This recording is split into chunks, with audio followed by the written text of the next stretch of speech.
On today's episode of Teaching in Higher Ed, episode number 246, I am joined by Erik Helgren and Karina Garbesi for a conversation about teaching STEM for social impact.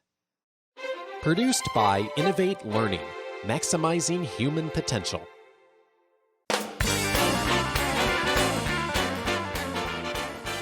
Hello, and welcome to this episode of Teaching in Higher Ed. I'm Bonnie Stahoviak, and this is the space where we explore the art and science of being more effective at facilitating learning. We also share ways to improve our productivity approaches so we can have more peace in our lives and be even more present for our students. Today, I am being joined by two incredibly inspiring people. I just want to give you that warning in advance. I'm joined by Karina Garbesi. She co-founded the award-winning Social Impact Solar Program to engage California State University students in the work she discovered as co-founder and member of the board of the United Nations award-winning nonprofit We Care Solar, which you'll hear a lot about in this episode, sharing solar energy and light to alleviate energy poverty and empower communities. Now shared with 5 California State University campuses, the Social Impact Solar Program, SIS, engages university students in creating a more sustainable and socially just world through hands-on classes centered on building rugged, off-grid solar power and lighting systems designed to alleviate energy poverty. I am also joined today by Erik Helgren. Dr. Helgren is the co-developer of the popular course Social Impact Through Sustainable Solar Design, also referred to as the Solar Suitcase class, which includes active learning activities, community engagement, and mentoring. His background is in experimental condensed matter physics and materials science, and his research has focused on renewable energy materials. The course gives students the chance to learn about the physics behind solar power, the impact of solar power, its impact on the environment, and the practical use of solar power in the lives of those for whom it offers a low-cost, sustainable means of having light in impoverished circumstances. The focus of the class is the hands-on building of the Solar Suitcase, a standalone, off-grid, solar-powered electrical system that fits in a suitcase. Suitcases are donated to energy-poor regions of the world, for example, sub-Saharan Africa, orphanages, schools, libraries, health clinics, and refugee camps, where these suitcases provide maybe the only source of light. The suitcases have also been used for post-disaster relief. Last year, they were sent to Puerto Rico following Hurricane Maria. Karina and Erik, welcome to Teaching in Higher Ed. Thanks very much, Bonnie. Thank you for having us. I have been so excited about getting to know more about your story ever since I heard about you and the work that you're doing. The biggest thing that ignites my curiosity is for each of you, you just have this sense of world changing right at the centerpiece of your teaching. And for so many people that I talk to, both informally and also through the podcast, we kind of had to back into it. And a lot of that tension comes from sort of starting at the knowledge point, because people fell in love with their disciplines and in your cases, the physics, but yet how do you get learners to love physics if it isn't about some sense of meaning and significance? For each of you, did that come naturally for you right as you started teaching in this context? Or did you also have some things of missteps going, oh, wow, I have to back up a moment and recognize that our students really need a reason to care first? And I'll start with Karina, and then we'll hear from Erik too. Well, it's an interesting question. I think for me early on, there was this big duality. I came from a sort of heritage of being an activist on issues. As a matter of fact, right when I went into physics, I was doing it partly from the arms control perspective. But when I went into teaching, I had this feeling that, you're teaching knowledge, you're teaching science, you're teaching policy. And I was unable to really integrate those two things because of feeling, oh, you need to do all of this hard and complicated stuff. I have come to a very, very different feeling recently that our issues with the state of the world are so great that we need to be working on the heart part and the hands part, the practical, at the same time, or we won't solve our problems. And I think our students need that too. I think our students and people in general are becoming crippled psychically and emotionally with the feeling that these problems are so big and so complicated that they want to run away. And we're never going to address those problems if people run away. So my big motivation at this point is, how do you keep people optimistic? How do you engage them? How do you engage their hearts as well as their minds to bring about change and to enable them in the greatest possible sense in all of their realms, intellectually and emotionally and with compassion. Just a few months ago, I was able to capture on video our son. He was 6 then. Capture him on video, and he says, when I grow up, I want to be a dad, and I want to be a scientist, and I want to invent things. And he said I want to invent things that don't use electricity, but I know he means not using non-renewable electricity sources. But in his 6-year-old, he doesn't quite have the vocabulary for it yet. And he says that don't pollute the earth, and it's just so wonderful to think about when we can capture those hearts and not have all the baggage of, I just really grew up with a lot of the mindset issues of, I'll never be good at science, or I can't think that way. That's not the way my mind works. But instead to tap into that heart, which really can help us press on. And it was fun. Erik, you mentioned in a video I got to watch of both of you being interviewed, this is not just a project. This is going to change somebody's life. Yeah, I would say exactly the same things that Karina had. Was that in academia, you get into the role of professor and teaching, and you don't have that much training in how to present your information and teach students to the best way that you can. And so it's really been through learning about active learning strategies, engaged teaching strategies, how to teach STEM better so that we can reach out to those underserved populations of underrepresented minorities. And sort of one of my own passions comes from women in science and women in physics in particular. Such a disparity in the number of women that are in the scientific community in these fields. My own mother was a PhD physicist. She grew up in post-war Europe, and they had lots of things that were going wrong, of course. And what her parents told her was, look, education is the one thing they can't take away from you. And so they encouraged her to go and get her education. And so growing up, my mom was a physicist. I never saw that as a child, but when I got to college, I realized that was a big disparity in the physics classes I was at. And so this has become a passion of mine, and learning about active and engaged teaching strategies. This solar suitcase is exactly that. It is the hook that people are going to learn about and want to learn physics and break down those stereotypes of, I can't be a physicist, I can't be a scientist because I'm a woman or an underrepresented minority. It's for everybody, right? And when you hook the person's heart and their minds together, you start teaching STEM for a purpose. And that's really what the solar suitcase evolved into. And it sort of grew organically. It was not something we really planned from the outset. I think both Karina and I could say that, but we really realized that, yes, it is such a powerful teaching tool. It's such a powerful teaching mechanism to have this hook where people are building solar suitcases because they know they're helping people around the world less fortunate than themselves. I want to talk about this idea of a hook. And then I also know that, Karina, you have some things to share about sequencing, because we definitely want to hook in our learners. And then I know for myself, so much of my teaching, even within a class, but then as we look at programmatically, that sequencing is absolutely essential, and there's so much we can learn there. But let's start about the idea of a hook. When Derek Breff was on the show, he introduced me to a journal article called Times for Telling.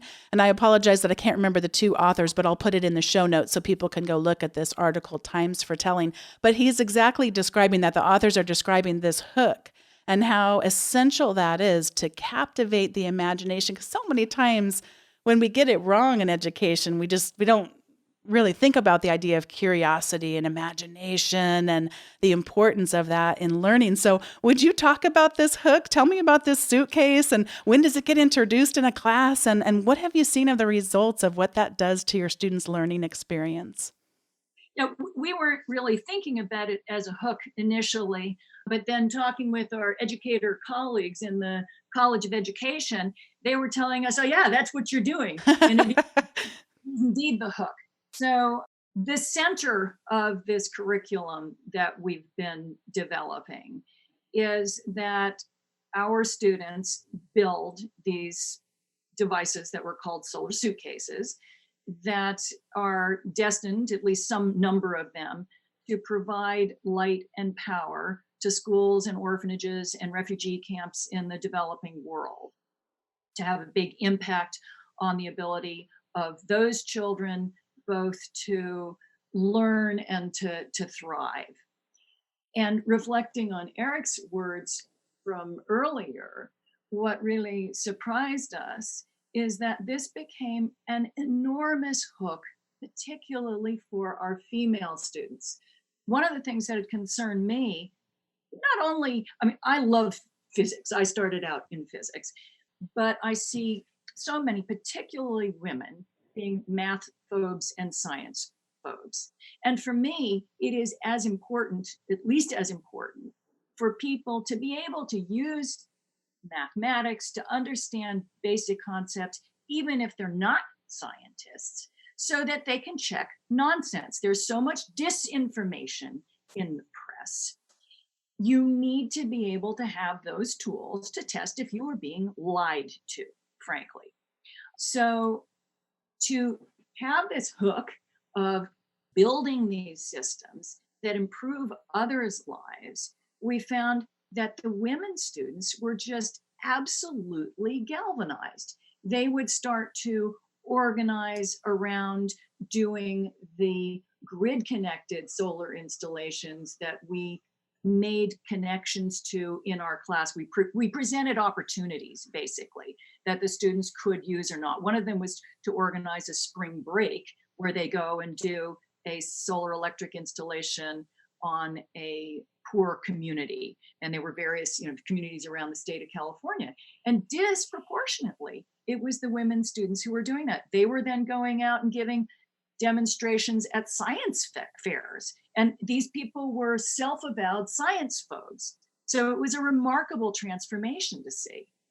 Yeah, I think I totally agree that it was the hook of the solar suitcase that made these students, the women in particular, the underrepresented minorities, less afraid of that stereotypical first physics class where they thought they could not succeed. And when they were being taught with the hands-on active learning of how to build a circuit and how to use a digital multimeter, and they saw that they could use those skills to build a solar suitcase, that empowered them to know, yeah, I can do it. I can do science. And I learned this technology because I wanted to make the world a better place. And then once they realized they could do it, they became the best ambassadors to broaden that story. How long does it take to make one of the suitcases? How to compile it if I knew what I was doing? So it depends on which version of the suitcase. And in addition to the suitcase, there is a lighting extension kit that we have them build to reinforce circuit concepts. So altogether with the original one, probably about 8 hours. Yeah, 2 class sessions where we have, 2 weeks of labs at 4 hours each or something. And do you think about it more as, let me get her hands on this thing and start to build some confidence and curiosity, and then let's talk about the physics behind it? Or is it more interspersed throughout? It's interspersed. What we're doing, and I believe it's really, really essential, we're teaching students basically electric circuits. There's no difference between these solar electric systems and other electric systems, except these happen to be DC systems at low voltage, so nobody's going to hurt themselves, which is nice.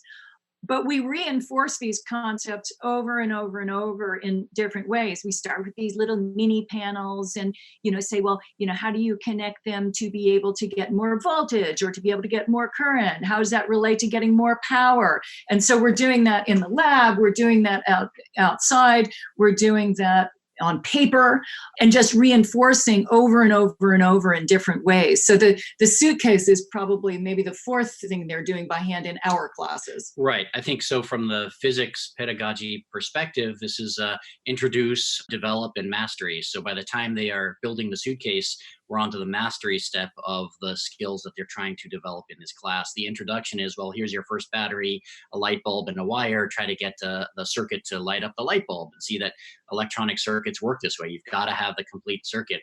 One of the first things I do, whether I'm in a middle school, a high school, or even the college setting, is you can buy these so-called energy sticks, where if you touch the two ends of the energy stick, the little lights go on and the buzzers flash and things like that. And we have all the students stand up in that sort of, kumbaya moment, and everybody holds hands all around the classroom. Up to 40 people can hold hands. And then if you hold the energy stick at the end, it's going to light up. And so that is the electricity flowing through everybody, nailing home that fundamental first idea of introducing the concept of electric circuits, that it takes a complete circuit. You must be a closed loop in order for electricity to flow. And that is the concept that takes them through building the solar suitcase. I think that provides these repeated moments of clarity and competence, that when the light bulb lights up, they know they got it right. There's always this big grin on their face. And I think that kind of reinforcement of a certainty, joy, and clarity in learning is so absent from so many lecture experiences that students have, partial credit, maybe you got enough down on paper to pass the test. It's completely different. It's absolute clarity moment. This worked. I got it right. No question. I know that you've worked in many different cultures. I got to watch one of your videos, and I'll have links to all of them so people can please go explore them. But with Native American communities. Yeah, what we've done, particularly going out into the Native American schools there, is try to really listen and involve leadership from the Native American community too. Yeah, we need to be humble in terms of approaching from the outside, what processes, procedures, how to dialogue. So we got a lot of help from that. But it was interesting. I think we got a lot of help in that because everybody has this hidden desire to want to do something meaningful in the world, right? And from the kids I remember that moment on the ABC News with the little girl down at Cesar Chavez Middle School. This is a school that's got, 80% poverty statistics in it. It's vast majority Hispanic, then a mixture of primarily other people of color as well. And so you have this little girl who has, gone through the class experience of building the solar suitcase with our students, helping the teacher.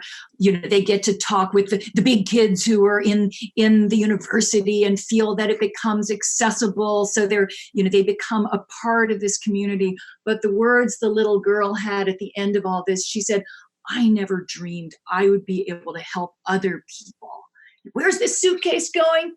Uganda, her friend says. It's just like, so that was the big moment. Here's kids who are living in poverty in our culture, feeling empowered and excited because they got to do something for others. For me, that was the light bulb moment.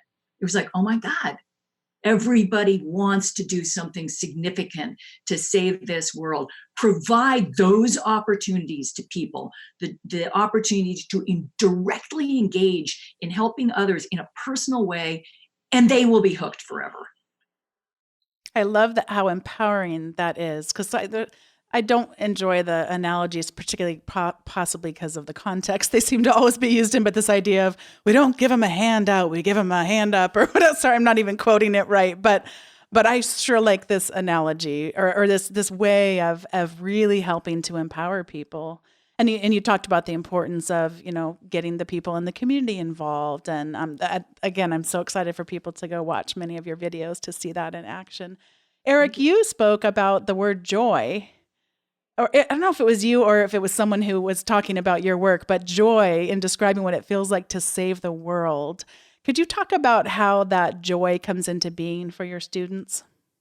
Well, I think absolutely. I mean, I have always been a proponent. You got to find the right balance in your life, and I enjoy teaching. I really love that aha moment when the light bulb goes on. That was the hook that got me into academia, was when I could work with students in a one-on-one lab setting. That's the favorite type of class that I can teach, is when I'm actively engaged with students and having them work with hands-on, and the joy that I see in their eyes when they finally get it right. I've taught many a lecture class where they're not getting it because it's on paper, and they read it in the textbook, but when they can actually go and make it happen and see the physics with their own eyes, seeing is believing, and that's when the joy happens.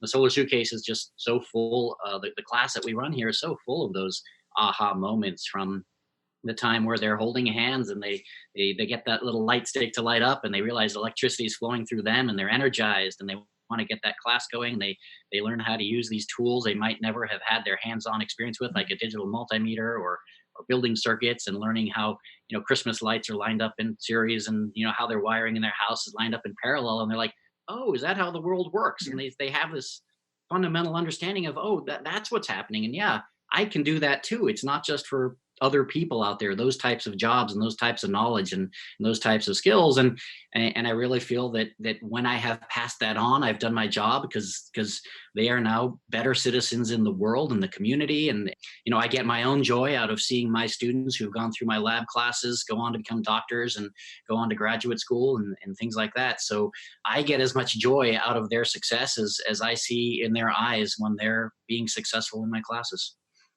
You didn't set up to have a hook, but it turned out that that was really something that ignited your students' curiosity.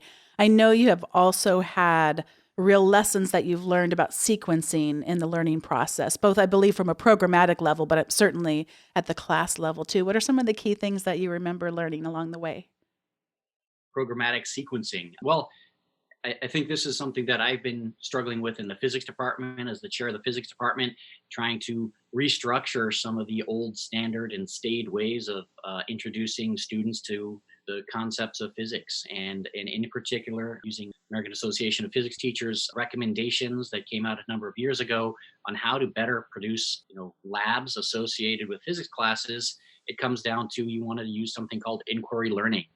Don't tell students how to push this button and then you'll see this answer. You want them to explore, right? And okay, equipment gets broken every once in a while, because you learn by doing, and sometimes you break things, but that's okay. We're going to buy more equipment, let students break things so that they can start learning. And that was already something that I was doing in the physics department, and wanted to carry that over into the Solar Suitcase class, where we were going to then scaffold the physics learning, the hands-on knowledge, so that we could see those students succeed and build those suitcases, not get frustrated by not really being part of the learning process throughout the lab. This relates both to the sequencing and also in a way to the hook.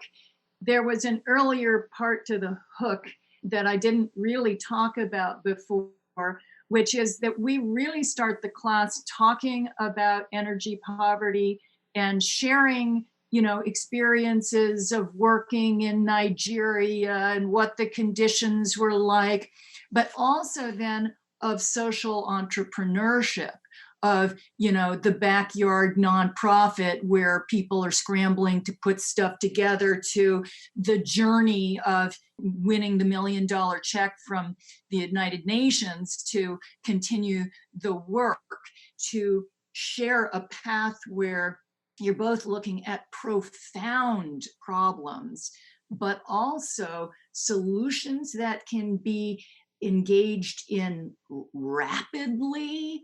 From the sustainability end, we also look at how few years it would take to replace all fossil fuels with solar energy. You can do it at less than 20 years at the current rate, well less than, actually, depending on which rates you're looking at. But that's another kind of hook, the hook that emotional stuff grabs people immediately, right? So there's that hook, but then there's also all of these different ways of getting them to know that they can have a difference. And I think there is sequencing involved in that as well. I was so captivated by one of the videos, and again, I'll link to it, I was so captivated by the story that gets told about the hospital that you visited. And I mean, it's just the most masterful storytelling. It's the video screen is pitch black, and you're describing people helping you navigate through this hospital without any light. They just do it all by memory. And then there's the image of you, and then the light came on. And I mean, I just talk about captivating people with those emotions. I do see so much of that tension of the heart then translating to the hands, and so centered in your values and then also in your pedagogy too. And Erik, I know you have something to add. I can't talk highly enough about Hal Aronson, the founder of We Care Solar, and a good colleague and friend of Karina's, and I've gotten to know him over the years now too. And what's really amazing that we have him in, and he visits our classroom and tells his own stories. And being a scientist, I'm a data-driven person. I love to have numbers, and he tells this story about how he met this doctor. I think his name was Dr. Jacques back in 2014 in New York. And Dr. Jacques heard about the solar suitcase, wanted one, and Hal gave him a solar suitcase to take for his next trip over to Africa. And then he sort of lost track of Dr. Jacques, hadn't heard from him in a couple months. And then when he got back to him, he said Dr. Jacques told this story of how he first got to the village where he was in Africa, and there was a cholera outbreak that next day. And so the traditional statistics are that up to 50% of the people die in a village if there is no electricity. And Dr. Jacques, who had this solar suitcase, could turn the lights on at night and check the medicines, check on his patients.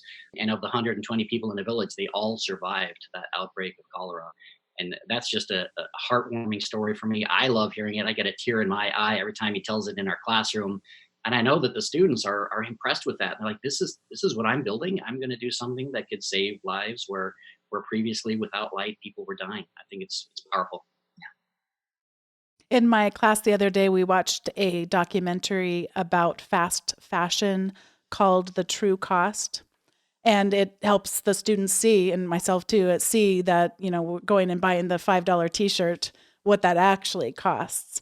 And there's just this vivid image of a woman who has to be separated from her daughter because her daughter can't live with her where she works in the Bangladesh in the garment producing factory there. And she's holding this clothes, and she says, I don't want people to buy things that were made with the blood of us. And one of the students afterwards was just saying, I'm never going to forget that. And I see so many times with people that are just my heroes in social justice that they don't stop there, though, because those horrors of people dying from, energy poverty. And I mean, yes, stir up the emotions, but then give them something to do with it. And they're so hungry for it once you've ignited that in them. And one of the ways I know you do that, too, is through your work with schools. I realize universities are schools, too, but with some of the younger children. Could you talk a little bit about what you've learned from having your students go out and work with elementary school and other school children? Yeah, so I had the little background before coming with Karina to develop the Solar Suitcase in developing a program here on campus at Cal State East Bay called, everything has a nice acronym, the HOST Labs, the Hands-On Science Teaching Labs. And that was a program that was funded through the Bechtel Foundation, where we would have local middle school students come onto the Cal State East Bay campus, and our own university students would then deliver small teaching demonstrations to the students. So our college students would get a sense of, hey, is teaching and becoming a K through 12 teacher something for me? We had the middle school students come onto campus and interact with college students. So there was this whole mentorship aspect of things, as well as just learning science and seeing some hands-on demos and things like that. That was really powerful when I was teaching that class and developing those courses here. And my idea to Karina was that I floated when we were starting the Solar Suitcase classes, can we do something like that? Can we get the middle schools involved? And having come from the We Care Solar background, where there already was curriculum developed around the middle school, I thought, okay, well, we can have the added value, the added benefit of, let's try to get the university students involved with the middle and high schoolers. And our Cal State East Bay students, Cal State East Bay is the most diverse university in the United States by the Chronicle of Higher Education. Our students represent the same types of underrepresented minorities that are in the Cesar Chavez Middle School, in the Hayward Unified School District here. And so, like you said, we were leveraging our partnerships in order to get this off the ground. We went and met with the College of Education faculty and Dean, Dr. Carolyn Nelson, who linked us up with the Hayward Promise Neighborhood grant that they were running, where they had connections in the schools. And things just snowballed from there, that they wanted us in the school because they heard about the suitcase, and the teachers and the principals were hooked as well because they saw that this was going to be transformative. Karina, what are some of the lessons that you've learned through those experiences in terms of whether it's partnerships with external organizations or That was exactly the word that I was going to come up with. What we've really done here is leverage partnerships over and over and over again. As Hal mentioned, the We Care Solar nonprofit has this We Share Solar element, a program that Hal Aronson developed initially. He was also the developer of the solar suitcase. So we partnered very intensively with Hal when we started developing the university level curriculum. Hal was really excited to have us do the university level curriculum because from all of our perspectives, what you really want is not just a single touch. You want a pipeline. We need to develop the capacity societally to get people to be working on renewable energy at a lot of different levels, from both the science level to the entrepreneurial level. That has to happen quickly. So you want to have the connections from the middle schools through the universities and into careers. We partnered with Grid Alternatives to be able to have our students to do grid-based installs, larger systems. We partnered with Hayward Promise Neighborhood in order to get directly into the schools. We partnered with Trees, Water, and People when we were doing the Native American work because they do a lot of Native American leadership type programs. We partnered with the Hoopa tribe in Northern California where we were going to be doing the work. And so this has all been leveraging partnerships, but the reason it's been doable, despite the difficulty with partnerships, is that all of us get hooked on wanting to do this stuff for other people. People want to help you when you're doing something for somebody else. When you're doing something for yourself, man, they're not so interested, right? But that's been the entire story of all of this. Is I remember talking to our dean of our College of Education. At first I went to her to just, we know you already have the connections in the schools, could you do this? She just was out of her mind how excited she was. And she says, this is the perfect curriculum piece for Hayward Promise Neighborhood. So it's just organically not just grown, but sort of exploded because of the joy of doing it, frankly. I was so glad to hear you add that last piece because both of you have such passion and you're so eloquent, but it has to be messy. I mean, both what you're doing in the classroom, but it just compounds the complexity and the messiness when you start talking about working then with other educational organizations or you talk about working with external partners. And I mean, you're in a bureaucracy too. And there's as progressive as it may be, there's still just the nature of larger organizations like that where it can be hard to get things done. Well, we have the perfect balance here. Me, being over 60 and, I've got nothing to lose, right? So it's like, let's do this really crazy stuff, right? Because it must be done. Admittedly, it's insane to even start to think about it. But then you have Erik, who's so calm and centered and, never gets ruffled. And so, it can work. I think finding that balance is finding the perfect partners is where it's at. Before we go on to the recommendation segment, I wonder if there's anything else that we haven't explored that you'd like to give advice. You're talking to thousands of people who just care about teaching in lots of different disciplines. Any advice that you want to give them before we go on to that recommendation segment? Well, I'd say follow your passions, right? This was my circuitous route to Cal State East Bay was, I was doing fundamental physics and I realized I was not passionate about the fundamental physics, as beautiful as it is. And I, late in my career, started writing grants towards studying renewable energy materials because that's what I was more passionate about. I wanted to do something that was going to affect the world. And that was the direction I started going late in my career. I was very fortunate to get the job here at East Bay and be able to pursue research in renewable energy technologies and materials. And then I wanted to share that with students. And that's how it grew. And when you follow your passions, good things are going to happen. And what about for you, Karina? Well, retroactively trying to understand what it is that we've done here. I stumbled upon a paper that was put together by faculty in the University of British Columbia and Davis, actually. And they describe something called transformative sustainability learning. Terrible name, right? But I think it actually applies to transformative learning in general. And it's this idea that you're bringing together head, hearts, and hands, Mm. each of them with equal importance and resonance. And I think at that fusion point is where we have our big leverage. So head, hearts, and hands. I love it. Well, this is the point in the show where we each get to recommend things that have had our attention in recent weeks or months. And I have been really enjoying Middlebury's Digital Detox series. And they're really looking critically at both information literacy and also just how our devices cannot, be in charge of us instead of us using them for the wonderful things that they can bring into our lives. And they did one recently on Digital Detox 2.9, responding to online harassment. And this is one of those things that I feel fortunate I have not encountered too greatly in my experience. But I recognize the fears and the realities that exist for others, and I want to be more sensitive about it. And I thought it was a really nuanced, wonderful view with lots of links to different examples for how to take action, both in personal and non-professional context. So I'd recommend that people go check out the article, Digital Detox 2.9, Responding to Online Harassment. But the whole series is really, really wonderful. And they've built it in a very open way so that you could use it on your own campus and have these dialogues with students and faculty alike. So I'm going to pass it over to Erik for your recommendations.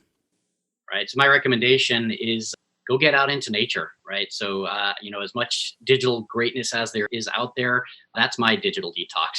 The reason I love doing Solar Suitcase, the reason I love doing what I do is because I'm an avid hiker. I'm an avid outdoorsman. I love to be out there. I'm a little bit Edward Abbey-esque in the sense of, I consider that nature is when I have been hiking for a few miles and haven't passed a single person. So I would highly recommend, go get out into nature, go get off the beaten path, go explore for all of your listeners, your regional parks, your state parks, and the national parks, but find those ones that you've never been to before, that not a million people are going to, and go find some real nature out there. And I'm just curious, for anyone that was to visit your area, is there any real treasure that we should make sure we don't miss? I would love recommending, I was told about this a few years ago, Big Trees, California State Park has some of the most amazing giant sequoia groves that I think are better than Yosemite's. Now that I've given it away, I won't have the solitude out there anymore, but but it's a beautiful state park. Oh, thank you. And Karina, how about you? My recommendation is that everyone with open hearts and minds go look at the Green New Deal resolution and see what the kids are doing in the Sunrise Movement. If anyone's going to save us, they are. I was thinking about the Green New Deal movement as you were speaking earlier about how fast we could switch over to renewable energy. And I've been enjoying some of the debates and things talking more about the Green New Deal. But you are both such an inspiration to me and to anyone who's been listening to this. Thank you so much for your time today and being willing to invest in this community, learning more. Thank you, Bonnie. Thank you for doing what you're doing. Yes, thank you very much, Bonnie. Thanks so much to Erik Helgren and Karina Garbesi. What a pleasure it was to talk to each of you, and thanks to all of you for listening. If you'd like to look at the show notes for today's episode, you can do so at teachinginhighered.com/246. You'll see the show notes and also links over to the various recommendations that were made toward the end of the episode. This is a page of show notes you don't want to miss because there's so many great video links and articles to hear more of their stories.